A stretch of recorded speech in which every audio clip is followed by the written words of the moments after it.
Hi everyone, it's Darlene. Welcome back for another card video. I was in the market for a new flower set and I researched and decided on this Totally Tropical set by Altenew because it has outlines, it has solid images, and it's multi-step. So I thought it was really practical. I'm using the 3.5-inch diameter circle from the We Are Memory Keepers Nesting Circle set. It comes in this bag and there's a ton of them. But what I'm going to do with the circle is I'm just going to draw a guideline right now for my stamping using a pencil. And all my stamping is going to fit in this circle. There are 3 flowers that I'm using from the set, the small, the medium, and the large. And I want my smallest flower to be on top because if I put the biggest flower on top, then it'll kind of overpower it. So I want to make sure the first one that I stamp is small. So I'm using the smallest one. The solid, I'm using Daffodil Delight, so I'm going to ink that up. And notice that I didn't put it in the center. I kind of made it a little off center so it wouldn't look like there was a flower in the middle of the circle. And for my second layer, I'm using the outline. All my outlines are going to be black. I love the way the black outline looks. You don't have to. You could use kind of a darker yellow if you want more of a no-line look. But I really personally like the black. So the next one I'm going to stamp in the Hero Hues black ink. And then one more step, there's kind of a middle solid part, and I'm going to use Spiced Marmalade Oxide ink. Now you're going to see me use multiple brands of ink, and I'm just really using them for the colors. So there's going to be a little orange center here, and these stamps are really easy to line up. All my flowers are going to be on one layer, so I created a bunch of masks ahead of time because I knew I would be masking a lot. So I'm going to mask that small flower, and now I'm going to stamp the large one. I'm using this Altenew set called Cherry Blossom, and it's Pinkalicious. It's the second to the lightest.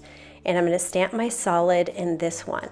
And what I decided to do for my second layer is to use white, just so that I would have a white highlight instead of a dark highlight. So I'm going to ink this up with some Stampin' Up! White ink.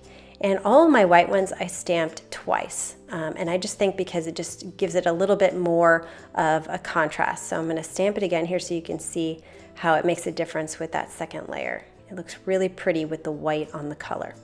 Now for my third, of course, is black, and so all of these are going to be outlined in black, so I'm going to line that up, and again, using my Hero Arts ink, stamp that down. So now that I have that flower done, so I've got the small one and the large one, now I'm going to show you the medium one.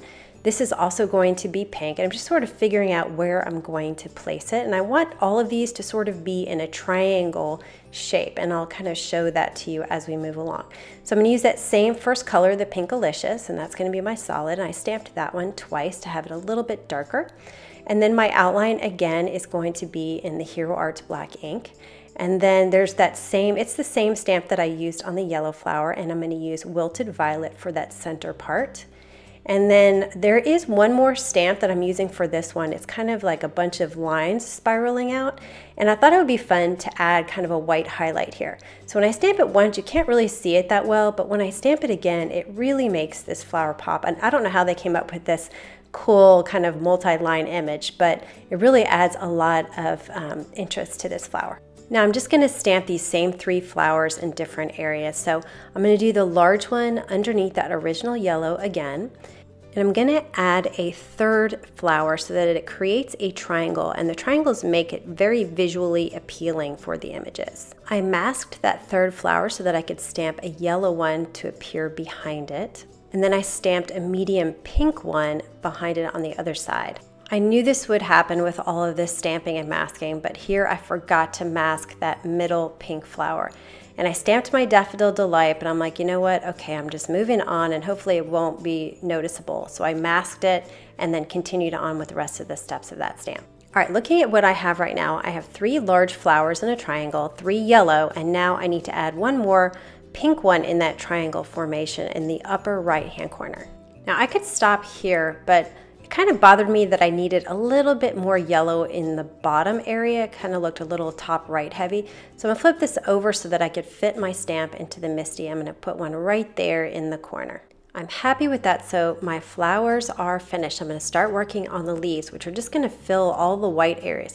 I have to be really super careful with my masking. So I have 3 masks over these flowers here. There are 3 steps to each leaf, so I'm going to position this first one, the solid image. I'm using the Green Fields set of inks by Altenew. I'm using the 2 lightest ones. So here is the very lightest. It's called Frayed frayed leaf. And I'm going to stamp that down. And then my next one is going to be the Forest Glades. And it's going to go right in the middle. These are really easy to line up. And then finally, the outline stamp, which I'm going to do in black. I just think these black outlines really make all these images look so much prettier. Okay, so I'm going to move my way around this whole entire thing, covering and stamping and being really careful and pausing every time I stamp down, because I really don't want to stamp over any of the flowers. I've worked hard on this. All right, so here's what it looks like, and I'm looking at, I've got all my masks off, and I decide I need a little bit more green in the bottom, so I'm going to flip it over so I have space in my MISTI. I'm going to stamp it one more time. You can see it kind of looks like a mess with all of the masking on. But once you take it off, you can see how beautiful these flowers look, and the colors are vibrant.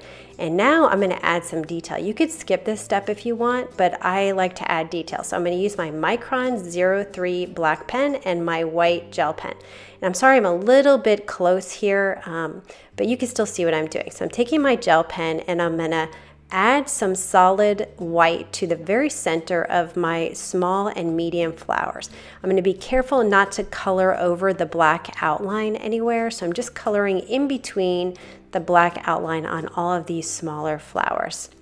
Next, I'm going to take the Micron pen after the white gel pen dries, and I'm going to add kind of a bigger center in the middle in black.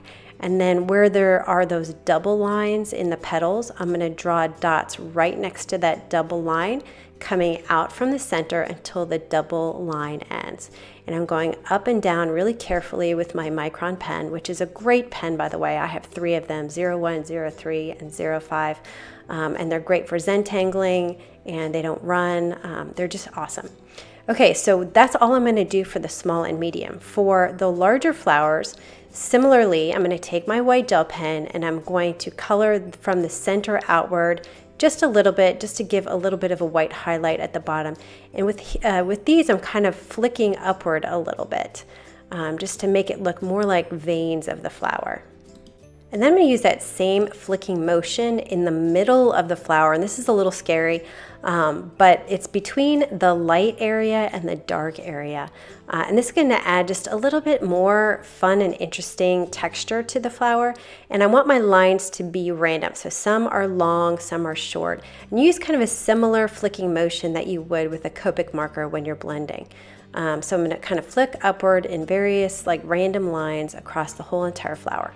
And I do that on each of these 3 flowers. I'm going to let the gel pen dry before moving on to the black. There is a stamp for the stamen of these flowers, but I thought it would just be just as easy to color it in. And I want mine to be black so that it kind of pops out. So I'm just going to color the stamen solid except for the tips with my Micron marker. I'm going to add another flicking detail on these large flowers, but with my black pen this time. So I'm flicking from the outer edge toward the middle with that same Micron 03 pen. And these are tiny little lines, and it kind of gives the image that these flowers are kind of curling at the edges. And I'm just going to do the top edge. And when I do these lines, I'm making them really small, and I'm making sure I'm starting right at the edge and flicking upward. But it needs to be really small, but also random. And I'm kind of curving them a little bit here and there. I have a close-up photo on the blog that you can see exactly for the shapes that I'm doing here. But I thought it just added that little bit of extra texture to the edge of the flowers to make them look even more realistic. So I'm going to do that on all 3 of these large flowers. And here I am finishing them up. As if I didn't have enough detail in this flower, I'm going to add another detail with these dots. So I'm going to add a bunch of dots in the very center, and I'm going to kind of spread them out as I move toward the edge of the petal.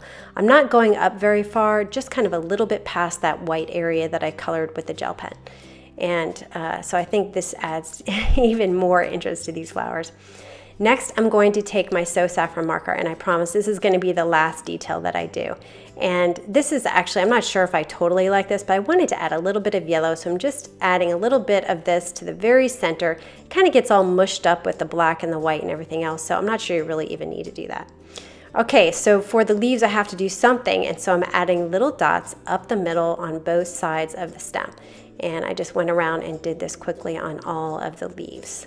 You can see I didn't add the detail outside the circle since that is not going to show. All right, I am definitely done with these flowers. I need to cut a piece of cardstock with a hole in the middle that fits in the same area where I stamped.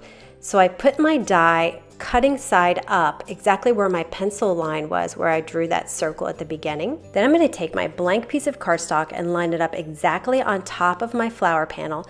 And then I'm going to carefully squeeze everything together, flip it over, and take off my flower. So now that's exactly where I need to cut my circle on my blank piece. I'm going to secure it with some surgical tape and run it through the Big Shot.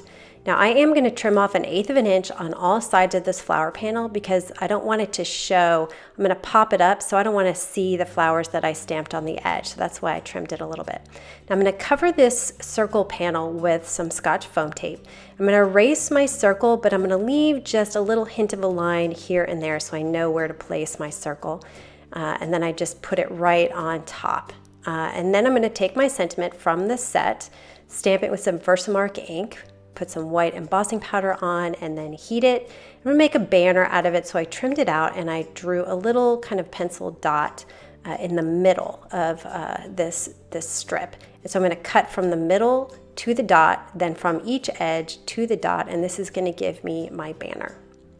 And I'm going to flip this over, add a little piece of Scotch foam, and then the rest is going to be two-way glue because it's going to lay right on the white piece, but the flowers are behind, and that's why I need a little bit of Scotch foam for the extension of that sentiment, and then add some ATG tape runner and put this onto an A2 size Neenah Solar White card base. And that is the card for today. I know a lot of work goes into this card, a lot of detail, and it is definitely for someone special, but I just love the way these flowers look. I'm really happy with this set. So anyway, I hope you enjoyed that, and I will see you next time. Thanks for watching.